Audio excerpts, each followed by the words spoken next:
You're listening to Ignite Your Success, a podcast that inspires fitness professionals to build a strong business that enables them to serve more people and engineer the lifestyle they desire.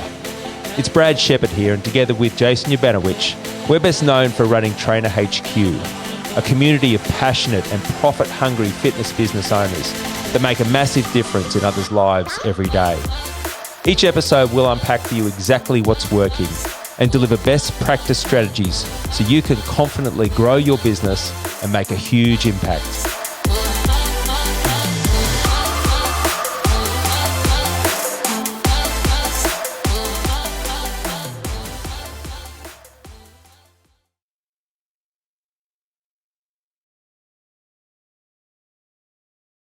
So welcome to another edition of Ignite Your Ultimate Success podcast with Trainer HQ. I am absolutely pumped today and excited to be joined by an absolute Trainer HQ legend, Kris. Welcome, sir.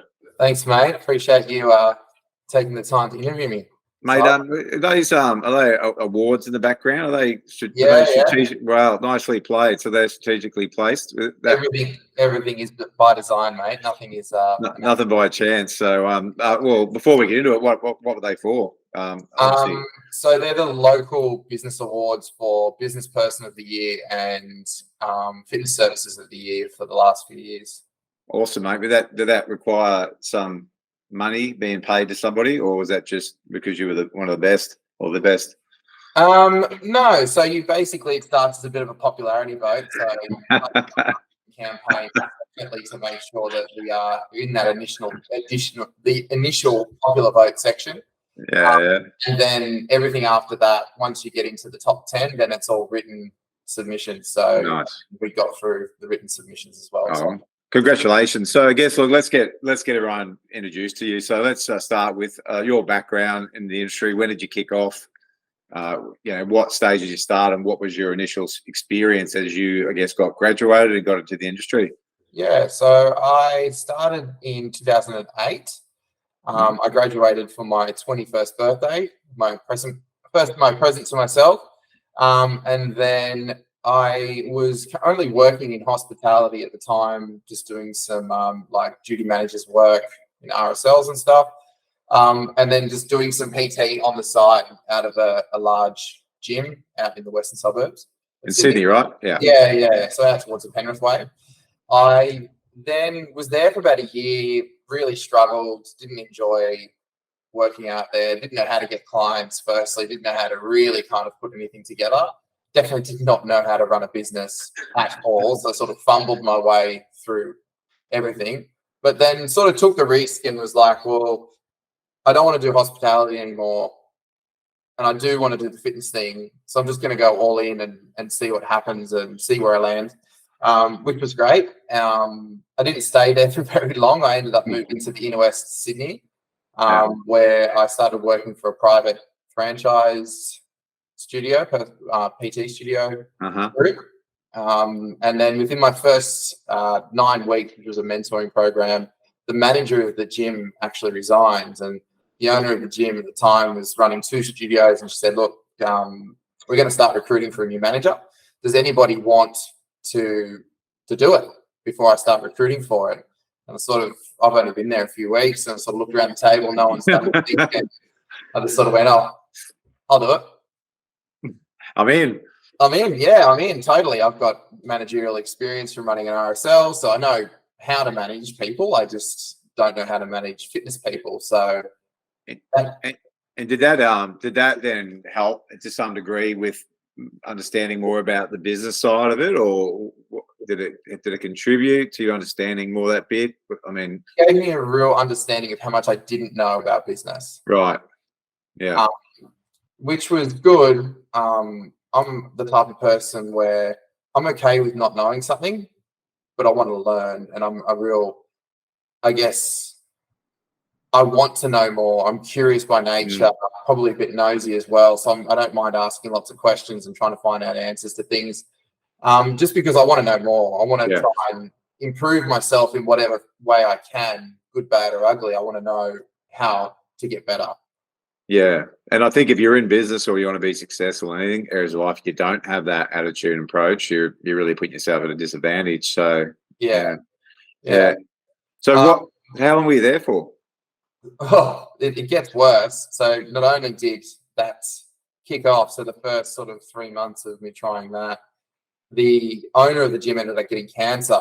Oh no. And so one day I remember sitting there at the front desk and I was teaching myself sales from YouTube videos on how to do consultations through YouTube videos. And I was sitting there doing my practice and she walked in and she goes, "Oh, look, turns out I've got cancer. So I'm going to be going through the treatment for that." So she basically just gave me the keys to the studio and said, "Look, it's all yours. Go for it. See what happens." So from then it got further down the hole where it was like the three main trainers of the studio all resigned on the same day. They all walked in one after another and resigned. So there was just me, one other person, and then we were doing 150, 200 sessions of PT a week. And I was like, oh shit. It's like, this is what you wanted. So let's see what you can do. So from there, so I was there a total of 5.5 years. So 5.5 years was just a really big, steep learning curve. Yeah. You know, how to hire the wrong trainers, how to market terribly, you know, how to try and mentor people with not really any skills or anything available to me, or not really necessarily much help available to me as well. And I made all of the wrong decisions. And I learned how to, I'm assuming we can use our normal language on here. Yeah. Basically, I learned how to fuck up really well. Yeah. You got your black belt really quick on that one. Yeah. So, and the thing was, as I'd always sort of said, I would rather learn to fuck up and fix it than to never fuck up at all and just cruise through thinking everything's peachy. Yeah. Well, I mean, yeah, we've had multiple discussions about this over the years, but I mean, it's the one, right? It's the people who try to avoid making the errors never get anywhere. You know, they don't evolve. They don't make anything of themselves. Where only if you keep repeating the same ones all the time, that's a different category. But it's a quick way to learn. It's the fastest way to learn. Yeah. And we sort of got stuck at a point. Like I've always been like a really hard worker, and we sort of got to a point where we were managing and we were going well and everything was sort of cruising, and the powers of be from head office were sort of like, what are you going to do with this studio? What are you going to do with it? How are you going to run it? Do you want to open your own? And then it would just happen that I had a manager, a friend that I'd done my course with, that owned another studio not far, had offered me a job to come and be his manager at a more successful studio. But I was a loyalist. So I was like, no, I've come this far. I'm gonna make it here. I'm gonna make this thing amazing. And he said, "Oh, I doubt that you're ever gonna do that." And I was like, I fucking put down whatever you want. Let's do it. And he said, "Okay, you've got until June 30." So that was 6 months. He goes, "Be a top 10 studio in the next 6 months, from like bottom 10 studio.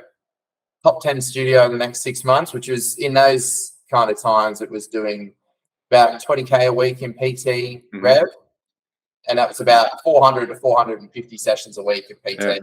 Yeah, wow. I said, all right, no worries, you're on. I was like, June 30, before 5 o'clock, you'll have a text message and I'll show you the numbers. And so for the next 6 months, I made it my absolute mission to get to top 10 studio. And we were 7th in the network of 52 studios.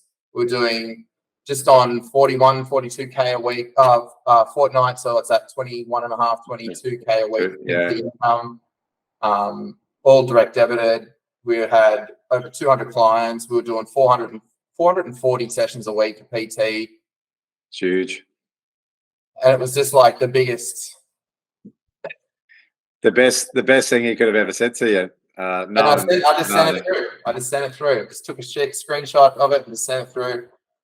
And for me, it wasn't necessarily about the fuck you to him. It was more, if you can put your head to something, you can do it.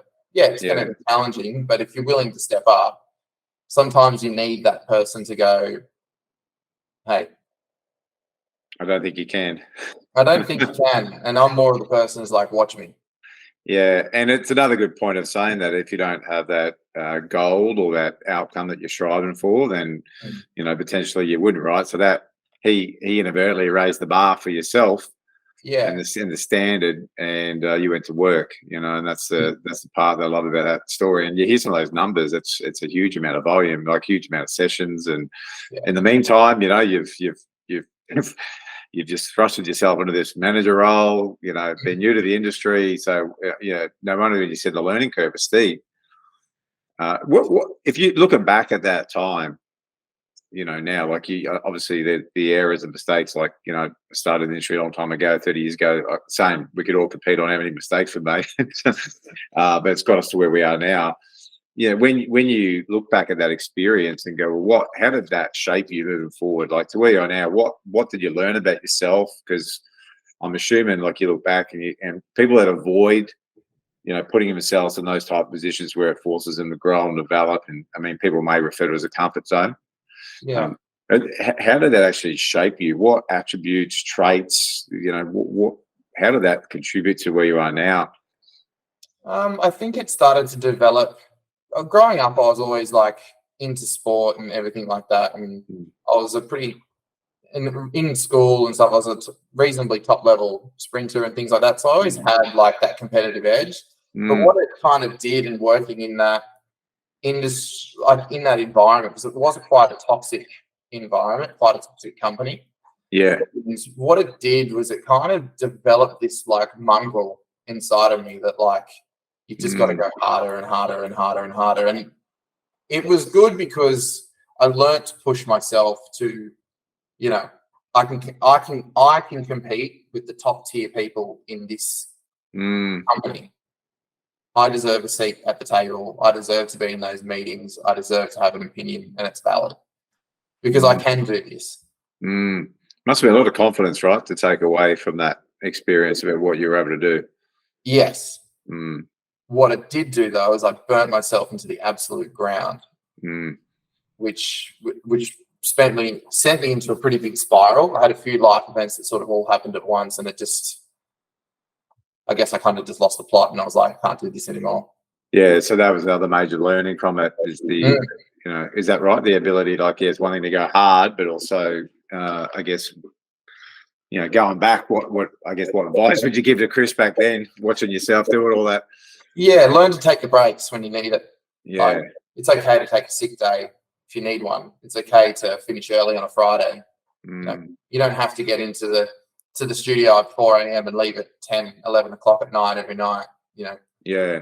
So you were so was it like you were so driven about going, I'll show you, and I'll make this happen, that part also got neglected? Is that Yeah, 100%. Yeah, totally, 100%. And I got so tunnel visioned on it that to the detriment of all the other relationships I had around me. Yeah, right. Got pushed to the side, or basically in a sense were just left in a wake of just, I'm going this way.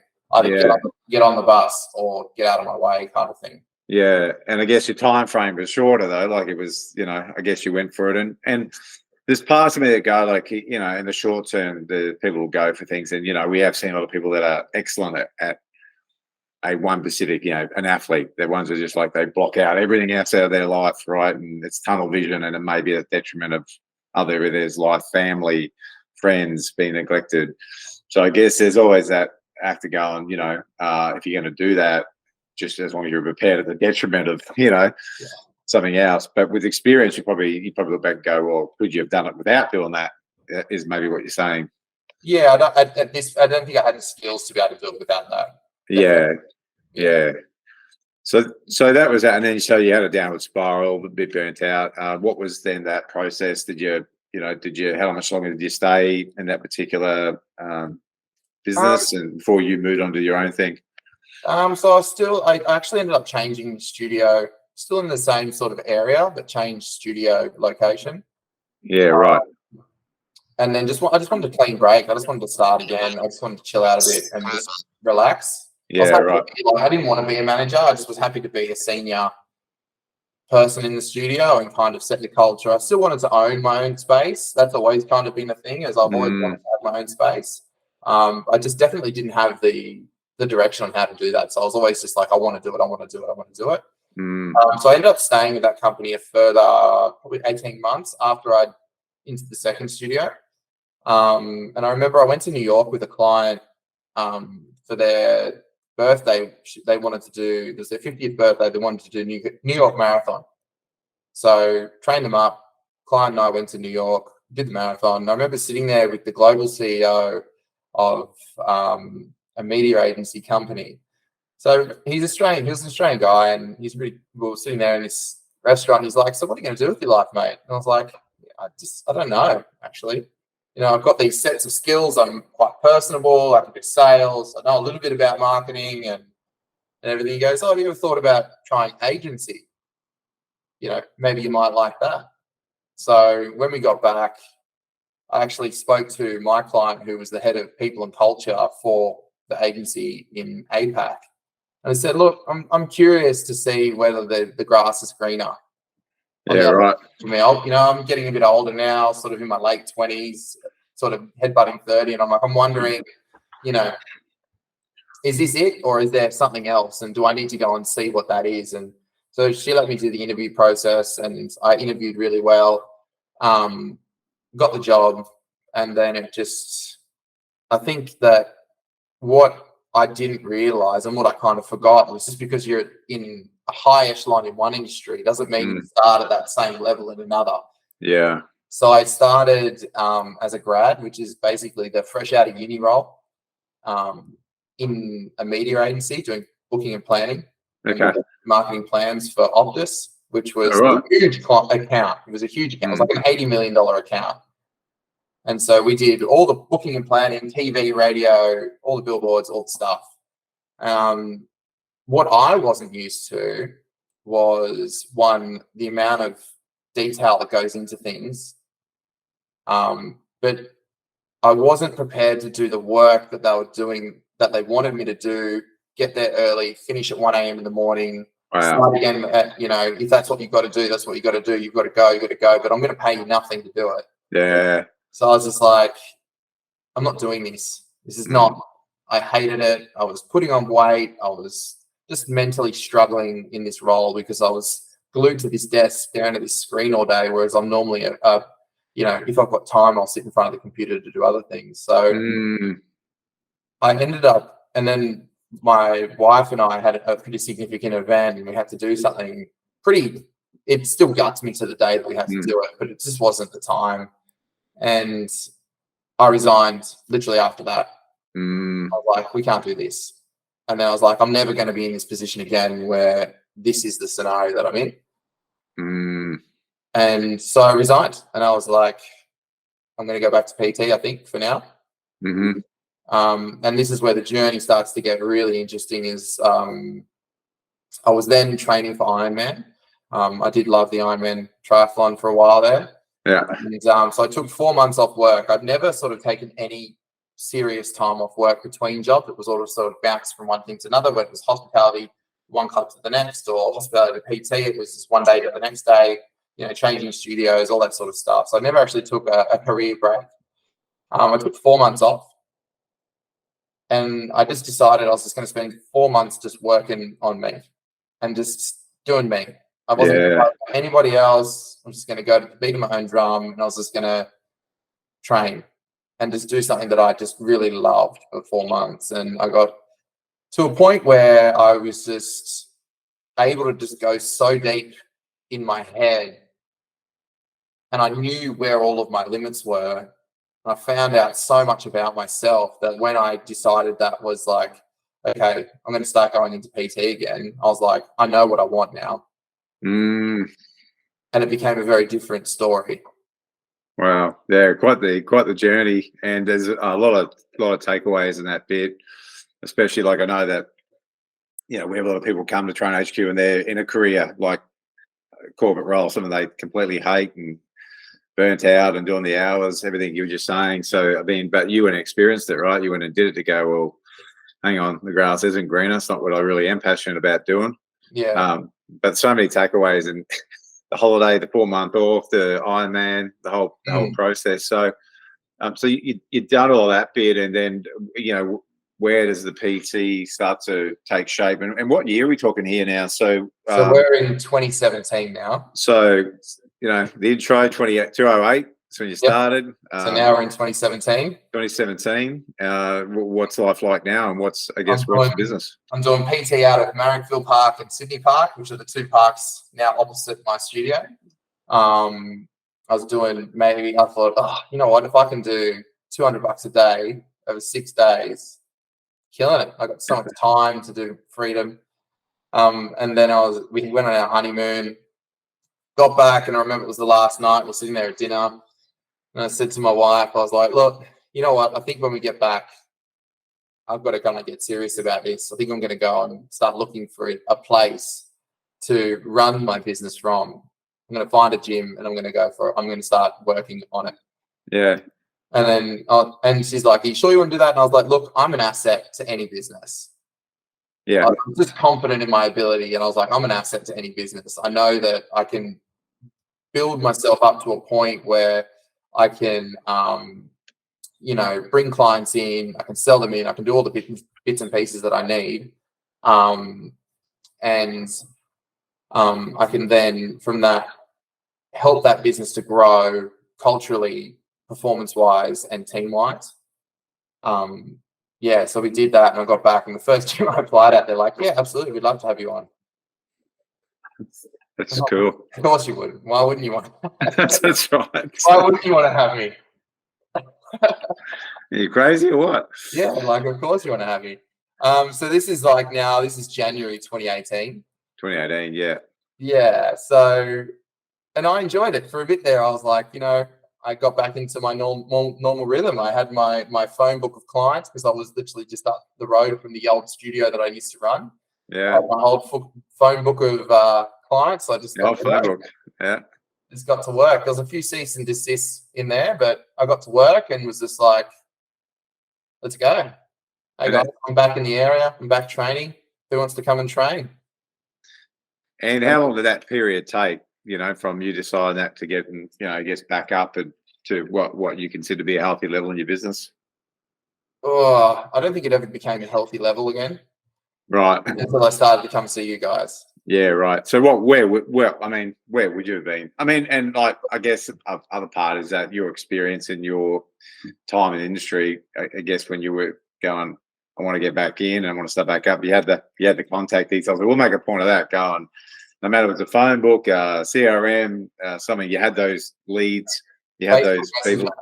Facebook Messenger, was that it? My favorite. Still one of my favorites, actually. Yeah.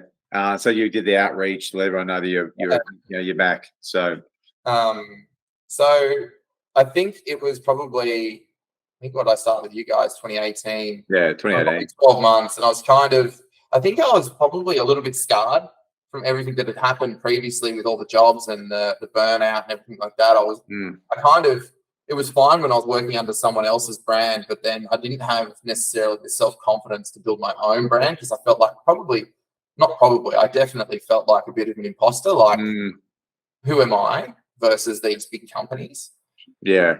So I think I was having a bit of an identity crisis in the fact of like, why would people want to come and train with me when they've got all these big companies? So I sort of struggled for the first 12 months to actually, whilst I was good at getting old clients back, that was fine. But then it was like, all right, well, how do I get new ones that I don't know? Yeah. How do you keep growing and taking it beyond where you were? And do you feel like that was your business was at the level that it matched with your beliefs about where you're at and all the things you just mentioned? So I sort of got to about between like 500 and 1,000 a week was that kind of era.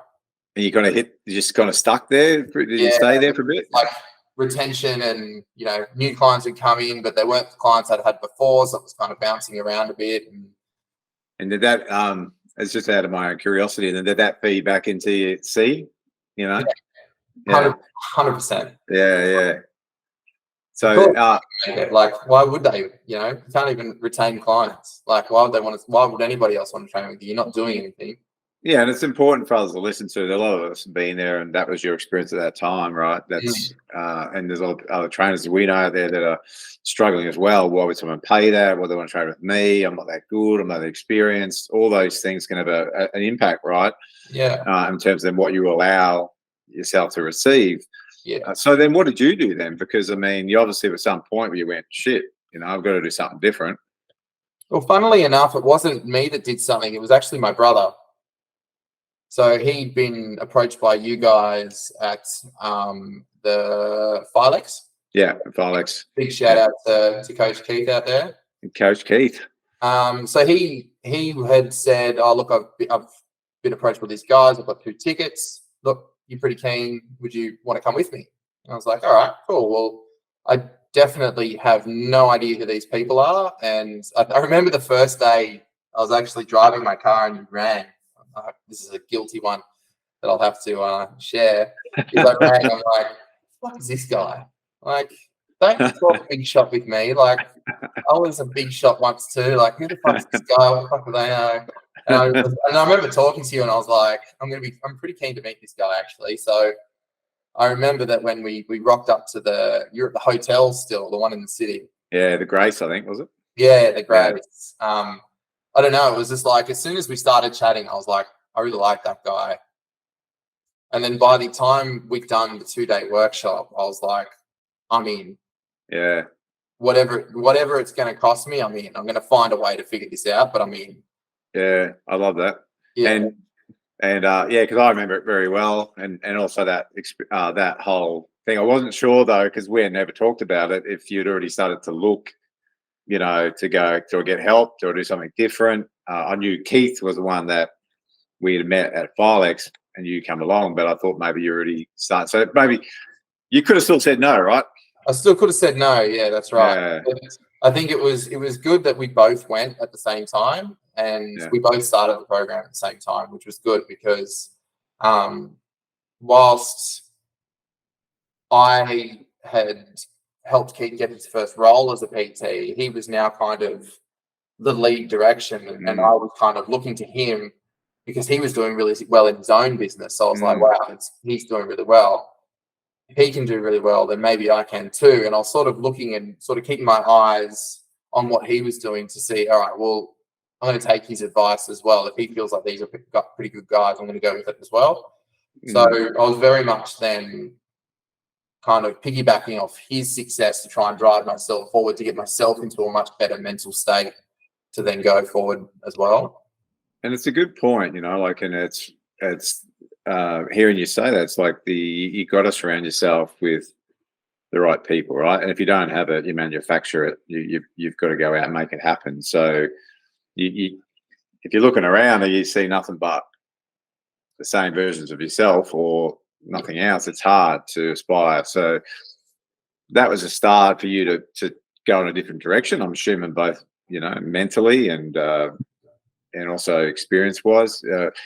You're saying 2008, I can't remember if it was mid of the year or whatever, that to the side. We're now in 2023.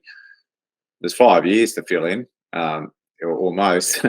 Yeah. What was your journey like then, like say after that, not just because of the fact you worked with us, but what was your experience and what did you notice? What did you start to do differently? Because I think people watching this, and they're going to go, well, we're going to get to where you are now, of course, which is a totally different ballpark. But what was your process like as you started to go, I've got to grow and develop and be different if I'm going to be successful? Yeah, I think it was just being brave. Oh, yeah. Yeah, good. Yeah.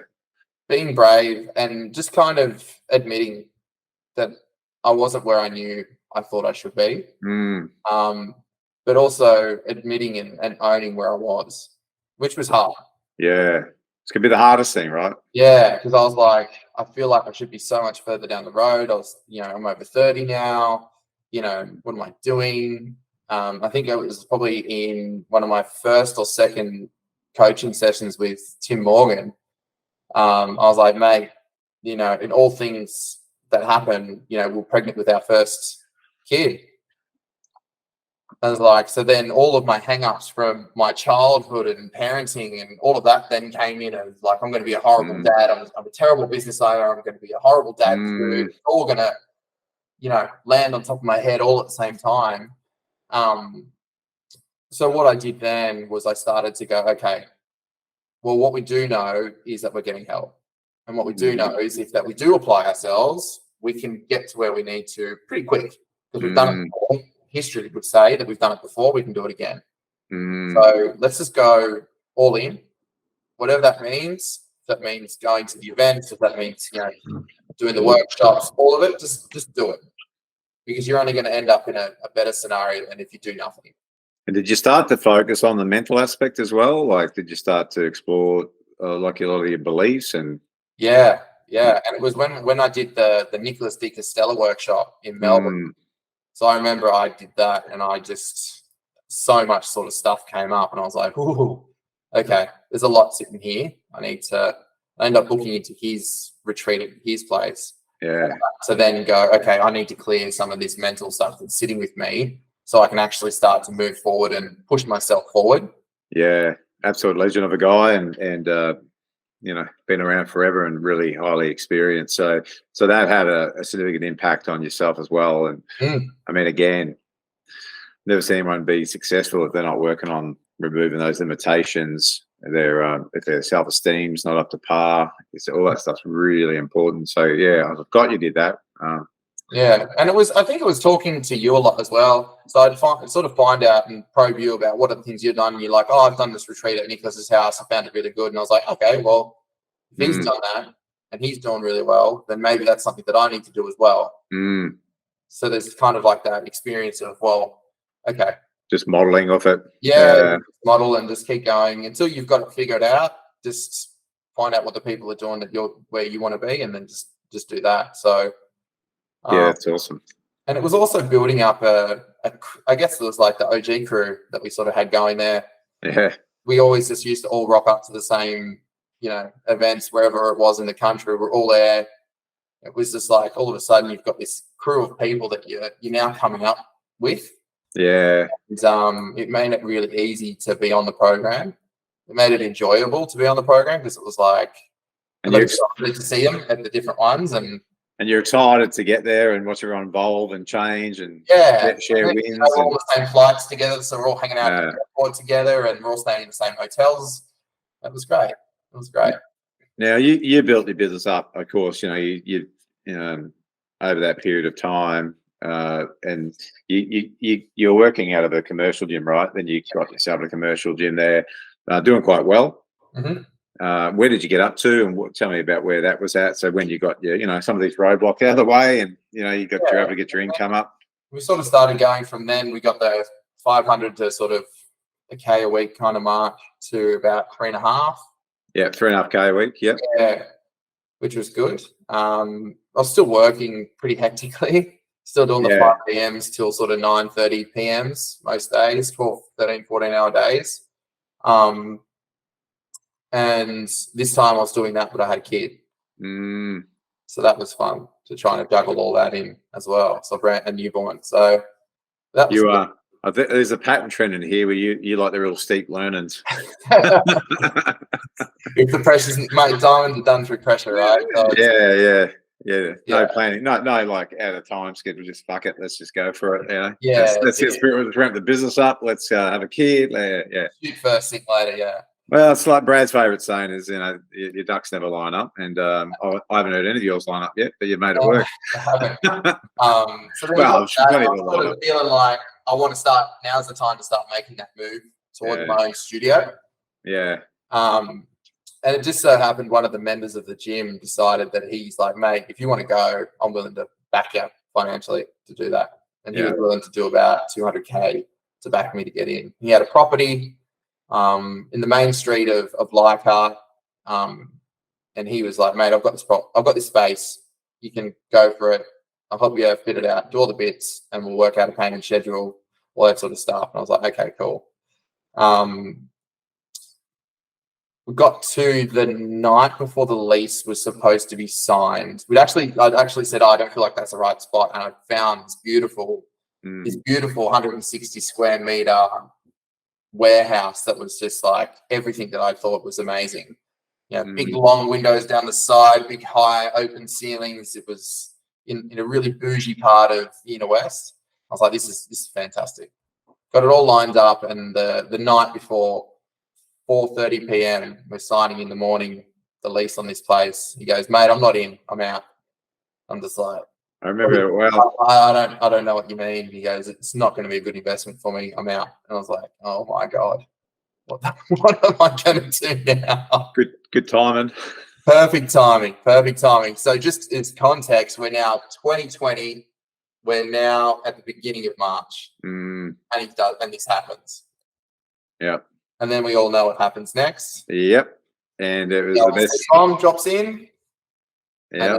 It's all over Red Rover.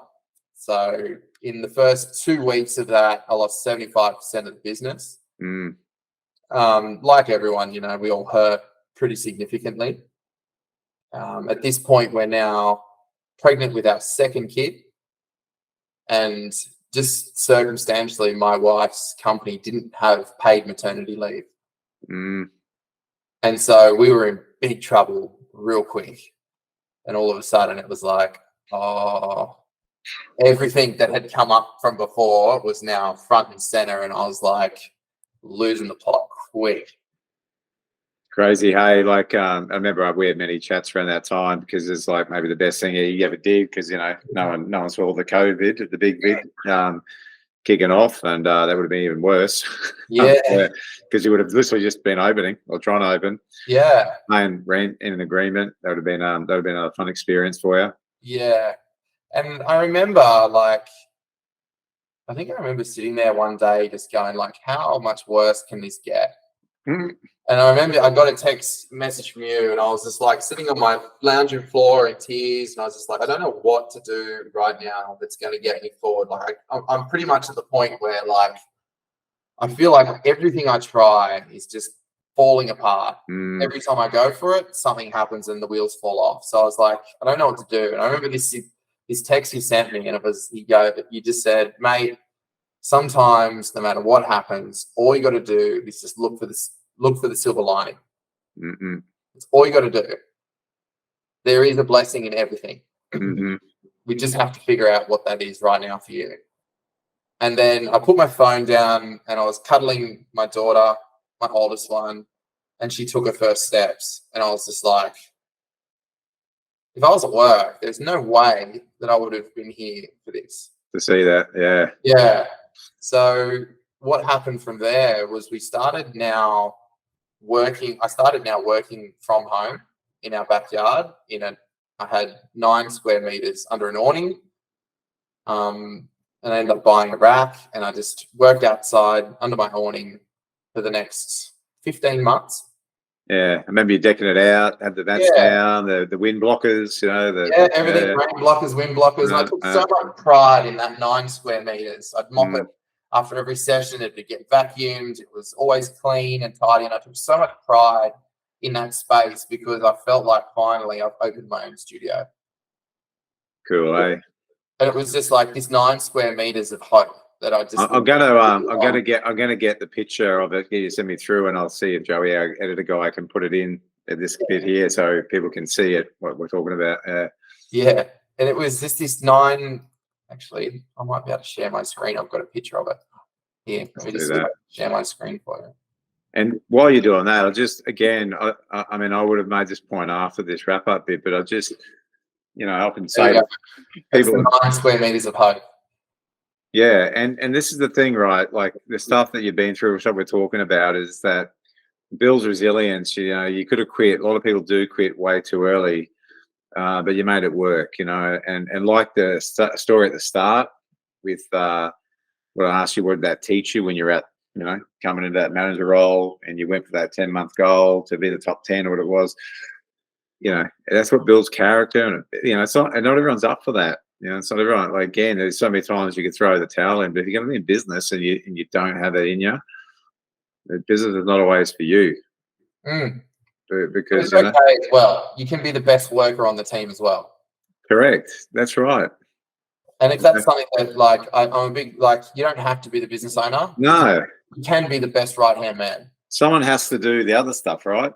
Yeah. And that's what I say to people. It's like, it is a unique thing. Like, not everyone, a lot of people might want to. They like the idea of being a UFC fighter, but not everyone's going to be, because some people are better holding the pads and they get punched in the face. You know, they're just not geared up for it. But they might be an amazing coach to hold the pads or strength and conditioner, but getting in there, no, not so much. So, but it's inspiring because, again, like, I hope people listening is going, well, that was another curveball that was unexpected that you didn't know. But the whole time along, you're progressing, you're wanting to be better. And like, people that only know you now and see what you've achieved now, they haven't seen all that stuff. You know, I didn't see the stuff at the start. I've seen the bits that you have to go through to get to where you are now. That's the part people don't see. Like anybody who's made it, right? There's always a story. Very rarely go, no, it's just all smooth sailing. Just went from that to $1 million to 10 million. No, it was easy. Nothing. No, it just all kind of fell in my lap. And every day has just been an absolute blessing. I mean, I wake up and shit excellence. This is it's like, and I'm sure some people think that, but you know, because they only see the end product that we are now. But that's why these stories are important. So if anyone's listening, going, I can relate to this. You know, if you really got your drive and your passion and goal, you know, and you know it's in your instincts to keep at it. You know, it's around the corner. But who you become in the process can be never taken away from you. Exactly. So you did that because your heart was always on the studio. Oh, mate, did you a favor because you know, then you did this bit, geared you up to let's tell everyone now about, well, what's the current reality for you? So we're at the studio. Before we do that, what we, if you don't mind sharing, so you're doing 3 and up. What? Because during COVID, you're working at home. Obviously, no expenses, all that stuff, because you're not paying. What were you able to produce revenue wise from working out of that? We're doing about 2.5 a week, but during COVID, I basically all of my extra money put into basically getting rid of debt. Yeah. And because there's no gym rent anymore. No gym rent, no travel. I'm working from home, so the electricity, the internet, part of the rent, everything now is like a business deduction. Yeah. And you were working less, right? That's right. I was working less, yeah. Because back when you were still at the other facility doing 3 and up, you're still doing huge hours, right? Yeah. And then so it got to that point where everyone was kind of going back to work. And I thought, you know what? They have to come from where we are now, from where I am, come back to go into the city. So I was like, what if I just entertained the idea of going in on a space for myself? What if? I've got the equipment. Even if I start at bare bones, I've got the basic equipment. I've got a rack, I've got some dumbbells. What if I just did it and I start to go for it? So I found where I am now, and I was trying to find reasons to talk myself out of it. And I was like, just do it. And he's now my client, but he was the guy who was organizing, he's the agent for the property. And he said, look, don't go, like, do a 2+1. Because like, at least at 2, if you're not doing well, you're out. Yeah.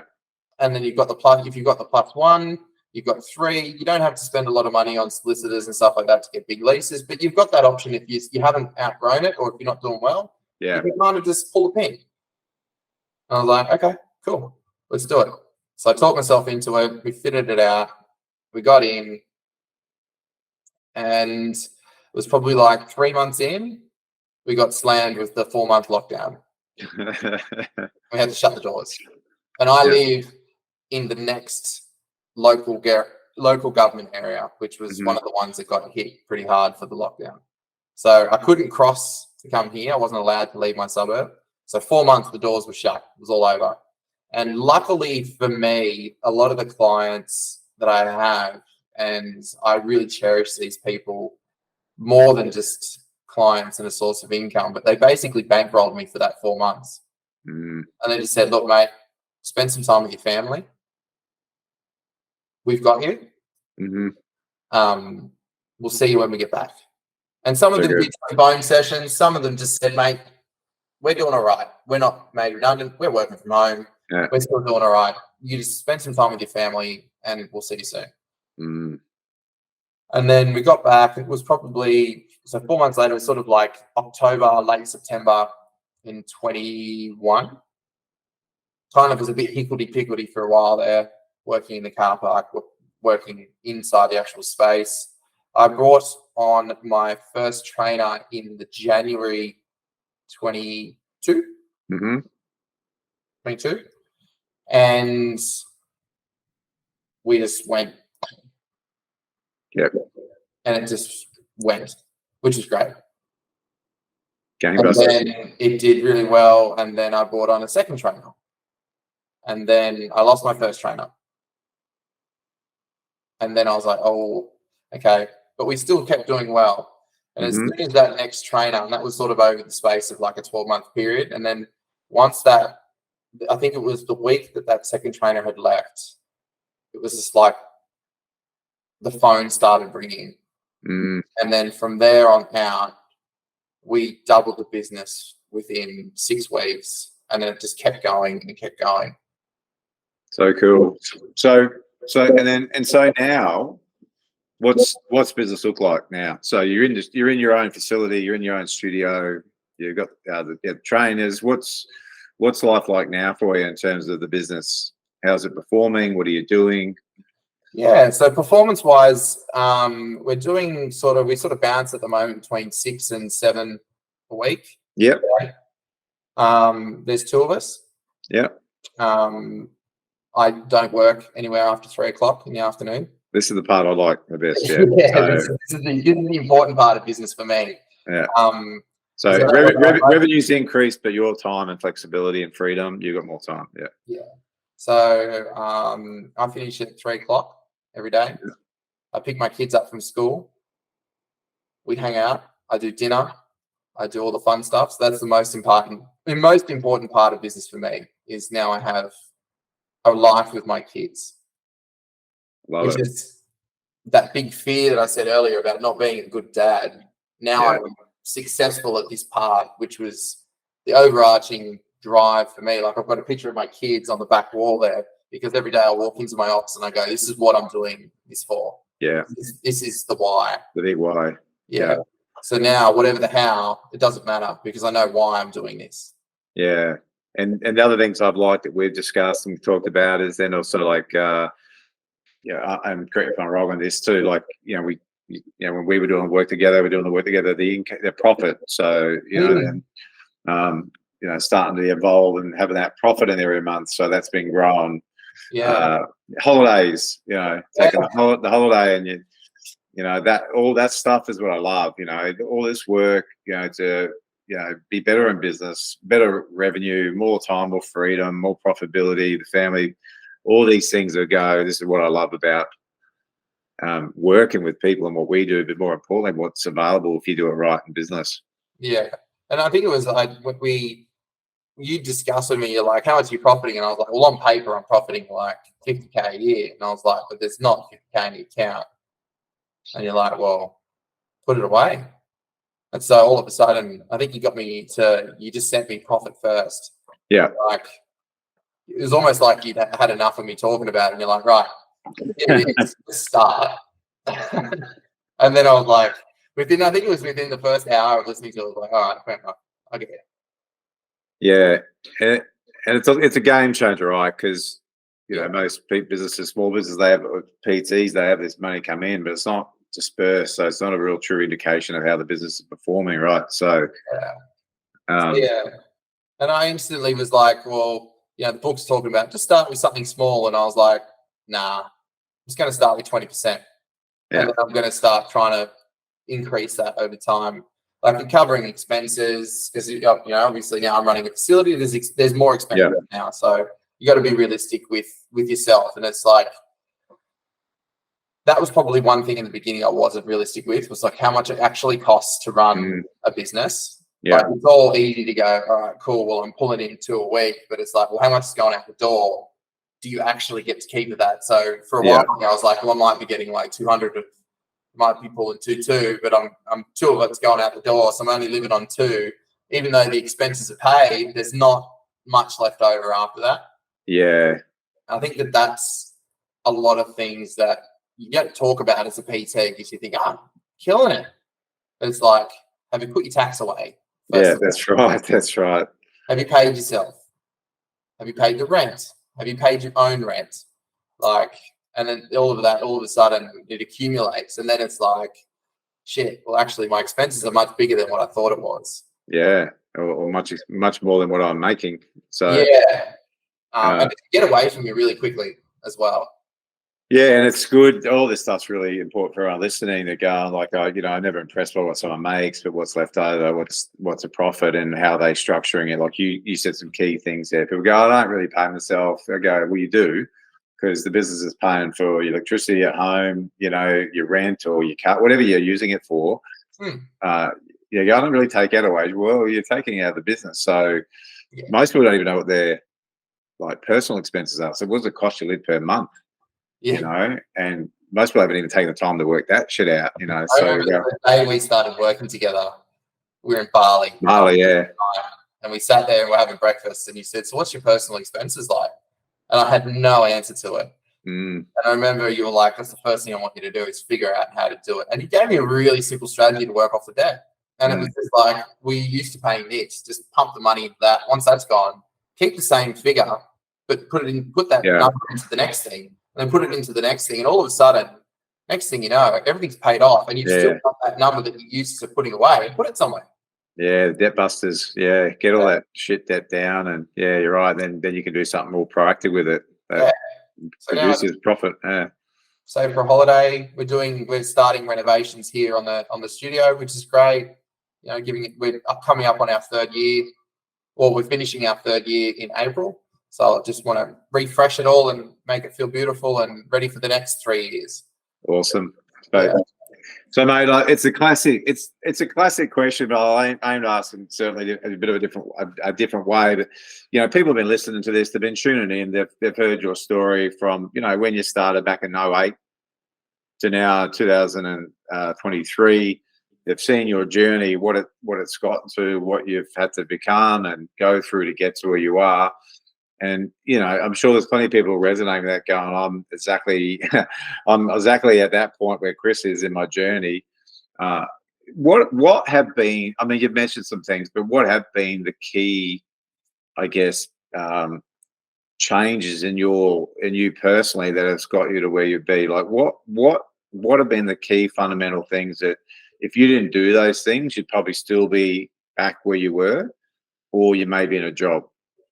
What have been the key things that you did that you could pass on to someone watching this or listening to it? Ask for help. Yeah, I love that. So simple but profound. Don't be big enough that you can't ask for help. Love it. And one thing I've learned from a lot of the people that I train that are CEOs and things of big companies is nobody knows no one's got the answer. Yeah. Everyone's still trying to figure it out. Yeah. But if you don't ask for help, you're on your own. It's easy to ask for help and feel stupid for a second than to completely bomb because you couldn't get out of your own way and just ask for help. I love it back because people go, I started meditating and all that stuff. Like, they're all stuff you can figure out how to do, but that is so profound itself. And I had a meeting with a young guy last week, and he didn't have a strategy for his sales. He didn't know how to do this. Didn't know anything. But when it come time to actually looking at getting some help from us, he goes, I like a challenge. I'm just going to go and I'm going to have a go on my own. That old chestnut. And I'm just looking at him like dumbfounded. I'm going, so we're clear. You don't know what you're doing. You've got no sense of direction and purpose for it. It was a deeper meaning we're able to get to. He ended up was smart enough to go and realize that it was just his ego getting in the way of asking for help. But that's why I like it so much, because that was really the issue, that he thought that if he couldn't do this on his own, that he wasn't good enough, and we have to dive a bit deeper into that. And it's so important. Ask for help. It's the simplest strategy. Just ask for help. Yeah, I love it, man. Well, look, I really want to thank you for taking your time, and I learned a lot more about you today as well. We've known each other for quite a while, working with each other as well, but especially that first part of your journey. But just hearing you say it, I can see why you are where you are now even clearer. I know what you've got here. I see the work you do, the dedication, everything you put into it. But it's been real honor and privilege to hear you talk it out today, because we don't always get the time, right, to relay our story and what we've gone through to be where we are. So, mate, I want to thank you, and I'm sure people who have listening to this, well and truly have taken a lot away from it. Yeah, thanks, man. I really appreciate it. It's an honor to be able to share that Yeah. I remember when I was coming up and listening to people talk about their businesses on the podcast, and I was like, oh, I wonder if one day I'll ever be a coach, or if one day I'll ever get to share my story, if it'll be significant enough that people would want to listen to it. So thanks for asking me to share it. My pleasure. And I should make a mention of that. Well, now Kris, after being with us in 2008, has now become a coach with us. You must be going up to almost a year, or is it a year? Yeah, a year. And hearing that, it's great, because we have so many people going, sitting in the seminar, getting their shit together, getting their business sorted. Wonder if I'm going to be on the podcast. Wonder if I can be a presenter for these guys. Now you've been interviewed. Now you're a coach with us, and you're making such a huge difference with people you're working with. So, yeah, it's cool, man. It's cool to watch. So, for anyone who's listening to this and you resonate with Kris and you're looking for help and you want to reach out to us, you could be working with this gentleman right here. And I mean, fucking hell.